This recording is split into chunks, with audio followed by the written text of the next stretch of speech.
Hey, NAMI students, it's Mr. Yance again, and today we're going to go over a little bit on anatomical position. I put the e-learning for this week is on Google Classroom, and it deals with some of the stuff most of the stuff I'm going to go over in notes, so that'll help you kind of see it in a little different format. So you watch a YouTube video and fill out that review. Really important that we understand these next couple sections of notes because when we dissect, when we go over diagrams and things in class, everything is going to be pretty much off of these directions. So this is not going to go away. It's not something we're going to take a test on and be done with. This is something that we're going to use throughout the year. Obviously, and where it becomes really important, it's pretty easy to see directions on the whole body.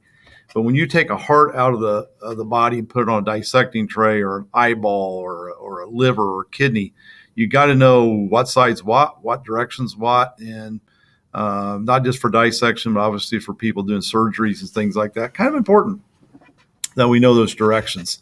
So basically, we have to have a universal position of the body so that everybody's on the same page. No matter if I'm teaching anatomy in Ligonier, Indiana, or teaching anatomy in Israel or Asia or someplace like that. We got to have a standard reference position, and you see that on the slide here. It's basically you're facing forward, your arms are at your side, your feet are forward, and your palms are out, and that is the reference position that we use for every diagram. Everything we're going over muscles or bones or whatever we're going, that is the position the body's in, and that way it's universal. Everybody uses that same position. Everybody uses that same body position. So that's where we'll start. So let's kind of go off of that. So the body is basically divided into two parts: the axial portion and the appendicular. You'll hear me talk a lot about this in the skeletal chapter coming up. The axial is the head, neck, and torso, the main part of your body. The appendicular is everything attached.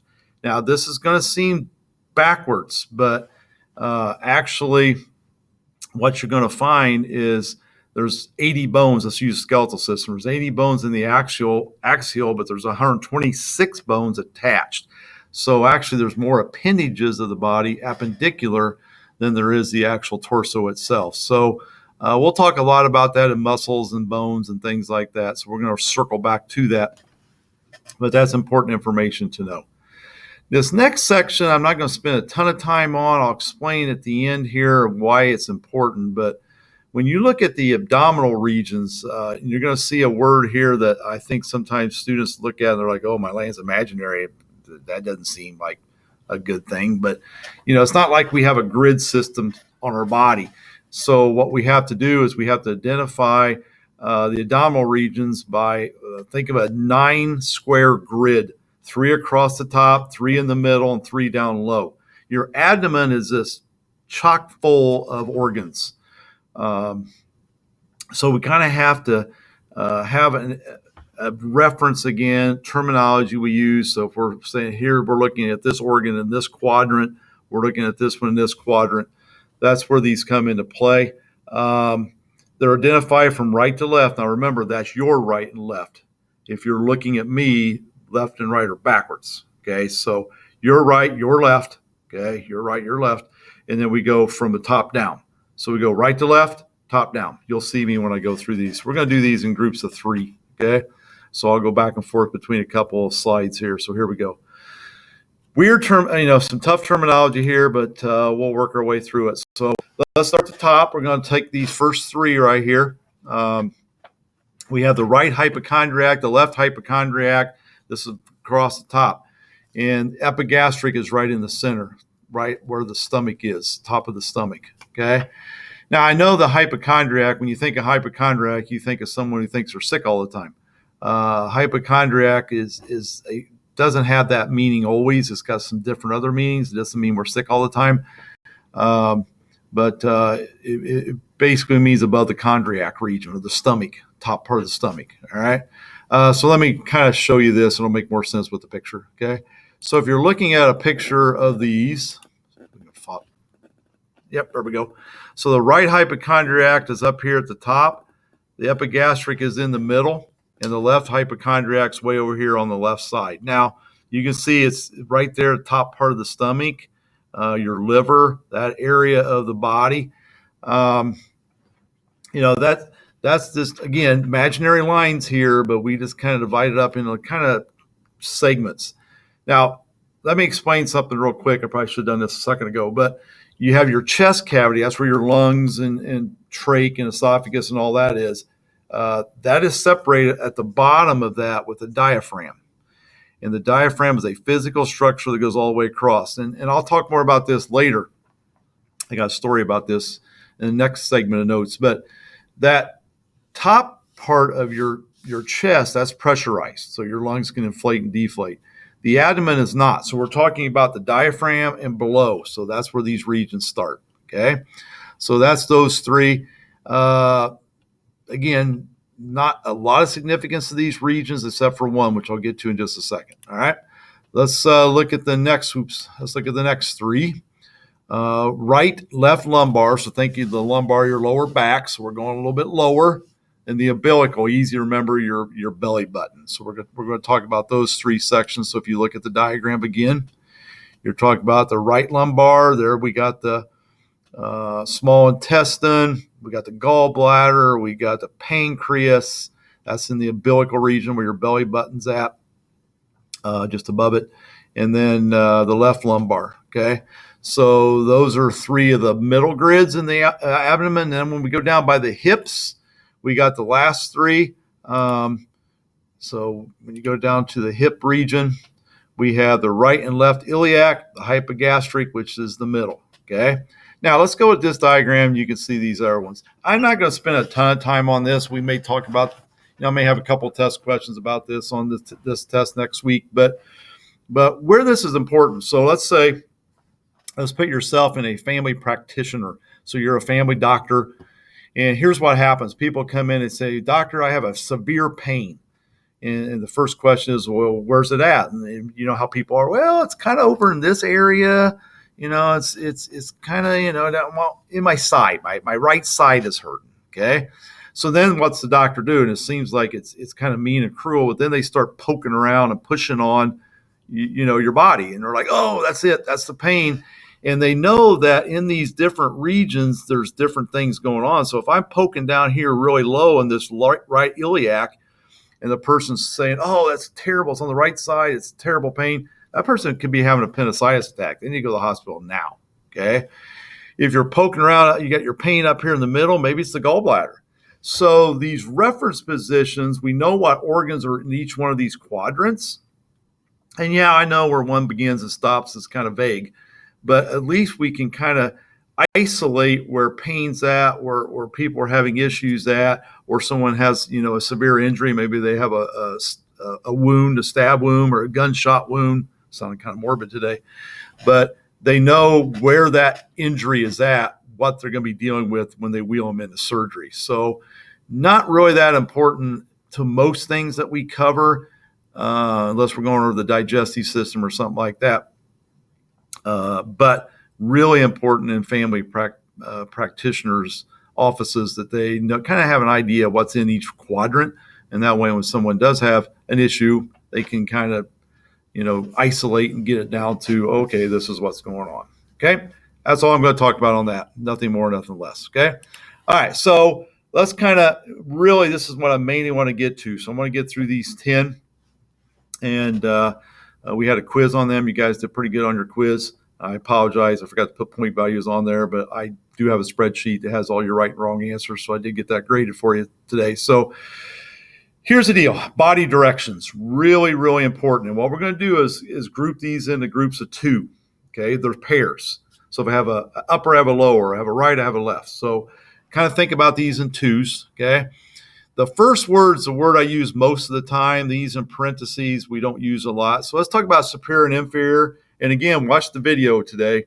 That will help solidify what I'm going over and back up what I'm in a video format, what I'm talking about. So think of superior and inferior. One means upper. Superior means the upper towards the head end, like your eyes are superior to your mouth. Okay. Let's put the other term with it. Inferior means away from the head or lower, okay? Don't use the word caudad. Sounds like I'm saying crawdad, but inferior is a term we use a lot, okay? Think of the Great Lakes.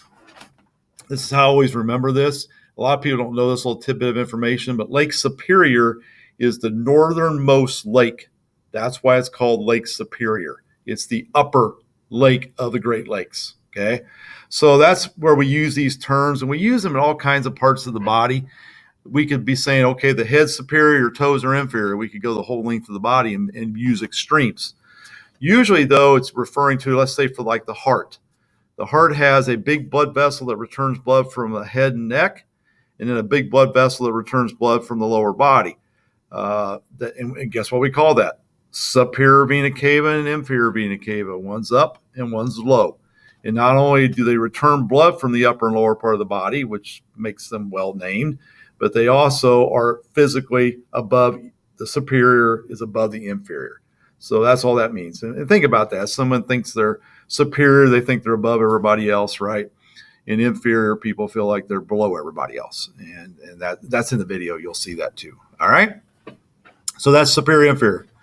Really, two super important words is these next ones. And I use these interchangeably. So even though I got ventral and dorsal in parentheses, you'll see in anatomy diagrams and videos and reference things that we use these terms constantly. And all four of them. So know all four of them. Okay?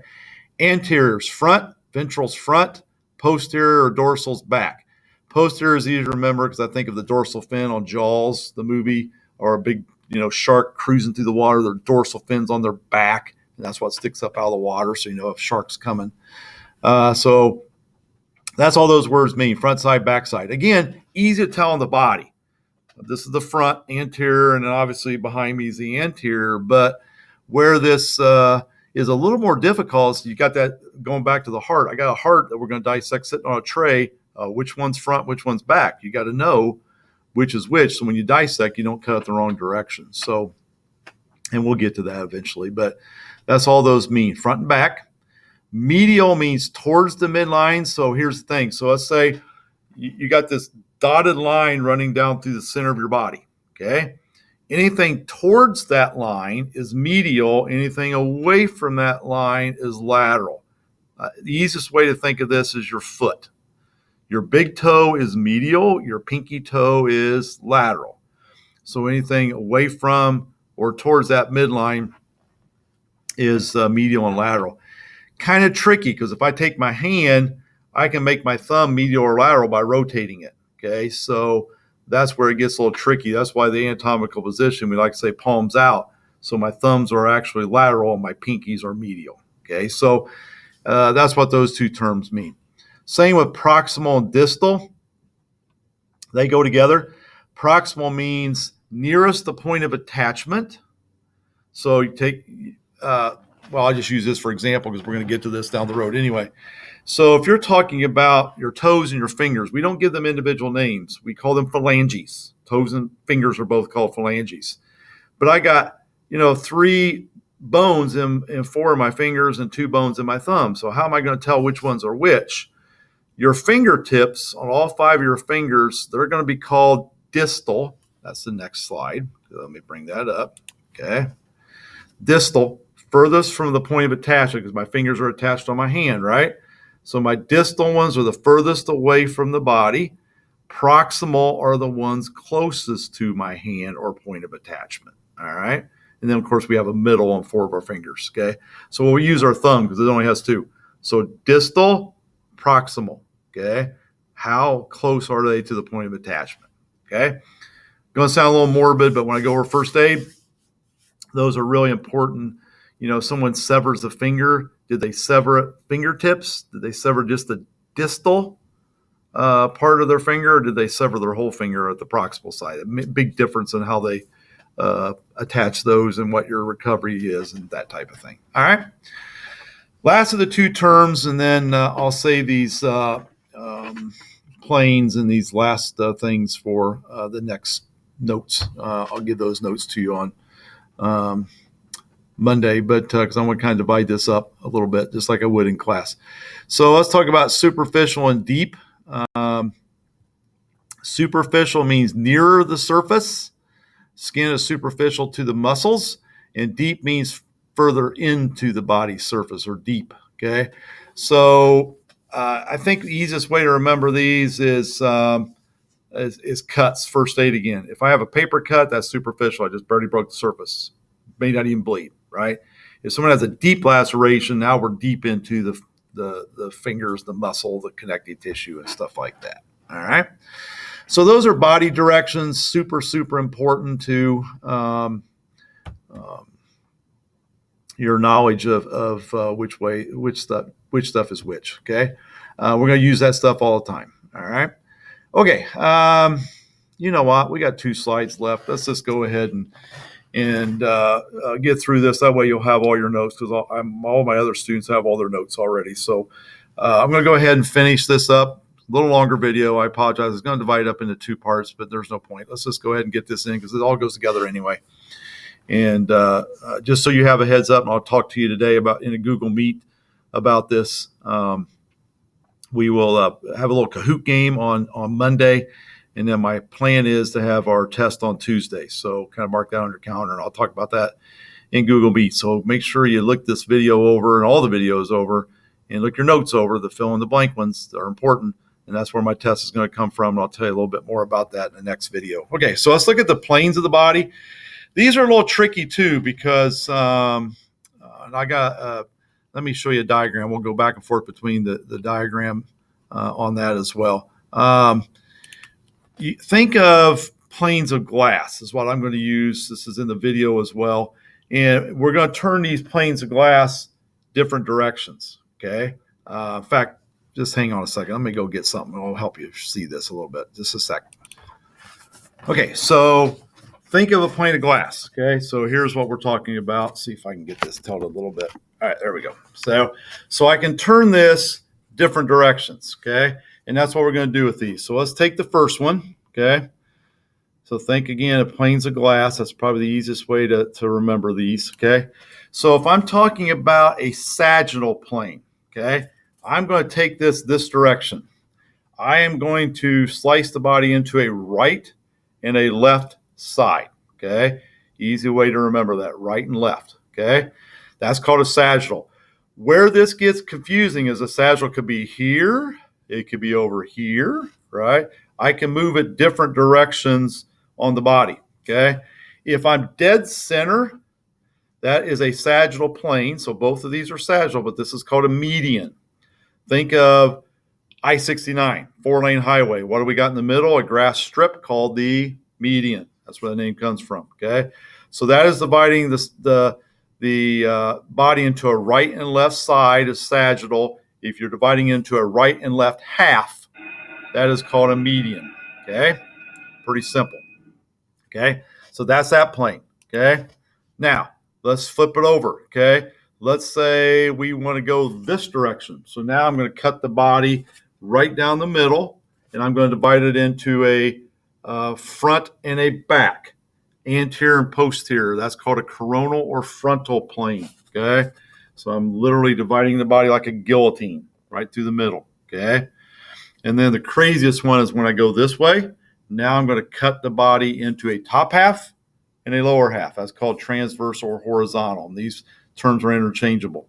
Okay, so that's what they're showing here. But if you look at this diagram, I think this makes more sense if you see it this way.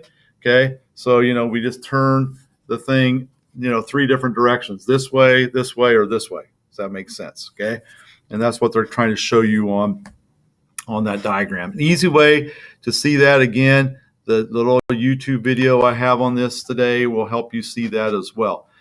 I'll just tell you one crazy story, and it's not a good story, but I think when I think of transverse and horizontal, this always pops in my brain. You guys may have saw or learned in history class about the USS Indianapolis that took the atomic bomb and delivered it to its destination. So it was top secret, so no one knew where this ship was at, because we didn't want the Japanese to know where our atomic bomb was at that we had on the ship and get it torpedoed.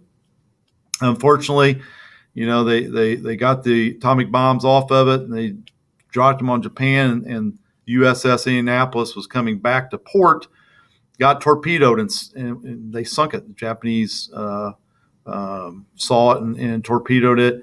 We didn't know where it was at. So these poor sailors jumped off the ship. A lot of them survived and went into the water. But we didn't know where they were at. So it took them weeks to find them. I don't remember how many days, but then this plane spotted these orange life vests and it was all excited because they saw these orange life vests. Oh my gosh, we got all these survivors in the water, and they came and rescued them. But I think there was only like 100 survivors out of like 500 or something like that, because they started pulling these poor guys out of the water and they had no lower half of their body. The sharks had eaten them. They still were on top because of the life vest. I know that's kind of a gory story, but that would be a transverse crossways plane that basically cut them in half. Kind of crazy. All right. Okay. Let's do the last couple slides here, and then we'll be done with notes. So let's talk about body cavities for just a sec. Body cavities are pretty straightforward. These are pretty easy, but you got the dorsal cavity and the ventral cavity, and then we subdivide it. That's where it gets kind of crazy, okay? The dorsal cavity is your brain and your spinal cord. Pretty simple. Let me find the slide for that. There we go. So this, what I have in green here. So you have your skull that houses your brain. That's the cranial. And then your spinal vertebral column, which is your spinal column, is the spinal cavity. So just a space. So think of a space. That's what we're talking about with cavities. All right. Pretty simple ones. I think probably of all the cavities, those are probably the easiest, the skull and the spinal cord. Here's where it gets kind of crazy. The ventral cavity, we already talked a little bit about this already, but you got the chest and you got the abdomen, okay? The thoracic cavity is your chest. That's called the thoracic. We have a right pleural, which is your right lung in a pleural sac, the left lung in a pleural sac, and the mediastinum. The mediastinum is in the middle of your chest, right here with the sternum, this bone in the middle, okay? The mediastinum has the heart, the trachea, the esophagus, the bronchial tubes. It's got all kinds of stuff in it. Don't know how to emphasize that enough, how much stuff's in there. And you can see that right here. The diaphragm is a physical structure that separates the two. So this is a pressurized chamber. When I talk about first aid, I talk about, don't ever pull anything. If someone's got, this sounds again kind of morbid today. If something's stuck in the chest, an arrow or something, you never pull it out. Because if you pull something out of the chest, it's pressurized and the lungs go, they collapse. Now you got a serious problem with breathing as well. So you always leave that stuff in until they get them to the hospital, get them on a heart-lung machine and can take care of that. So that's the thoracic cavity, okay? Then we got the crazy one, the abdominopelvic. We used to call it the abdomen. Imaginary line, there's the imaginary line again, down by your hips. Let's look at that, okay? So the abdominopelvic is your liver, your gallbladder, your stomach, your pancreas, intestines, kidneys, ureter, small intestine, lots of stuff. The pelvic cavity is your bladder, large intestine, and your reproductive organs. So we used to call it the abdomen, but there's so much stuff in there. We decided to divide it up into a couple different little subheadings. And that way, again, we can helps us find parts. And we talked about that with the abdominal regions a while ago. All right. Again, just planes, directions, cavities, stuff we need to know for 5 or 6 chapters, maybe all the chapters in some of this stuff. All right. Hopefully you don't have any questions on that. I think the video for our e-learning will help you with that. So kind of make sure you watch that in the next 3 days and get these down, because a lot of test questions, a lot of stuff we use these for. Last thing, and then we're done with notes for this first chapter, is homeostasis, which means staying the same. If you remember from bio, that's an important term, means stable state. We have to maintain and restore homeostasis. It gets out of whack sometimes. We get sick. We have illnesses. We have injuries that disrupt this. But eventually, we got to get back to a stable state. And think about all the stuff we do. We respond to things. We exchange materials, air, food. We metabolize food. We integrate all these activities. And I think this last line isn't in your notes, kind of right at the bottom. All the above maintain homeostasis and survival. Okay. Now, understand something. This is what I want to end with.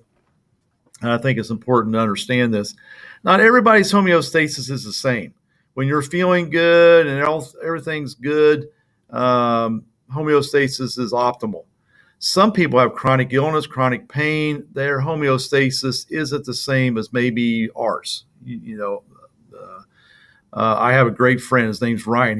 Had a genetic birth defect. He's basically his waist down doesn't work, so he's in a motorized wheelchair. He can only move his arms and legs. Nothing wrong with his brain. He's the most positive guy I know. He's an inspiration to me every day I talk to him, because he just doesn't look at his disabilities as a negative. He's a positive guy, okay? But his homeostasis isn't going to be the same as somebody else's. I have an aunt that's got MS. Her homeostasis, she's in chronic pain every single day.